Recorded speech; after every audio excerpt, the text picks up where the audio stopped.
एक थे राजा गंगाधर। वे बड़े कला प्रेमी थे। चाहते थे कि उनका राज्य गंगापुर दुनिया का सबसे सुंदर राज्य हो। इसके लिए वे समय समय पर कई प्रतियोगिताएं करते रहते थे। एक बार की बात, दिवाली को केवल 3 दिन ही बचे थे। तभी राजा गंगाधर ने अचानक घोषणा करवाई कि वे पूरे राज्य में घूमकर लोगों के घर दियों की सजावट देखेंगे। जिसके दिए सबसे सुंदर होंगे उसे पुरस्कार के रूप में 1000 स्वर्ण मुद्राएं दी जाएंगी। सुनते ही राज्य में अनोखी चहल पहल नजर आने लगी। हर कोई एक से एक सुंदर दिए लगाकर अपने घर की अनोखी सजावट में जुट गया। पूरा गंगापुर ऐसे लगने लगा जैसे तारे धरती पर उतर आए हो। दिवाली वाले दिन राजा गंगाधर मंत्री और प्रमुख दरबारियों के साथ दिवाली की सजावट देखने निकले।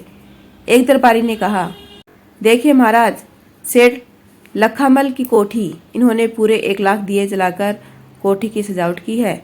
किसी और ने कहा, महाराज इधर देखें, व्यापारी लाभचंद्र के भवन में चांदी के दिए जल रहे हैं।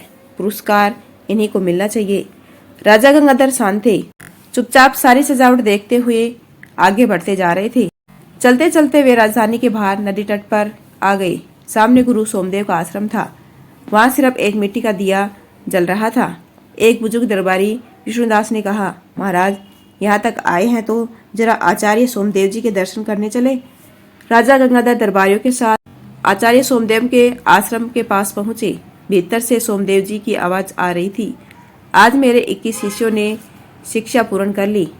मुझे लगता है आज दिवाली के दिन मेरे आश्रम में 21 दीपक जल गए हैं। आप जाकर दुनिया में ज्ञान का प्रकाश फैलाइए, दुखियों के दुख दूर कीजिए। जो अनपढ़ है उन्हें शिक्षा देकर जीवन की सही राह बताइए। दीप से दीप जलाइए, यही मेरी गुरु दक्षिणा होगी। सोमदेव जी की बात पूरी होते ही सभी शिष्यों ने एक साथ कहा, ऐसा ही होगा गुरुदेव। इसी बीच राजा गंगाधर आचार्य सोमदेव के आगे आ खड़े हुए। उनके आगे सिर झुकाकर कहा, दिवाली के दिए तो बहुत देख आया हूँ आचार्य, पर जो दिए आपने जलाए हैं वे अनोखे हैं। मुझे गर्व है कि मेरे राज्य में आचार्य सोमदेव जैसे विद्वान हैं।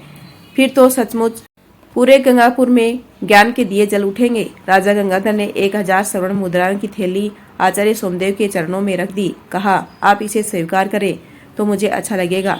आचार्य सोमदेव हंसकर बोले, ठीक है, मैंने इसे हाथ लगा दिया।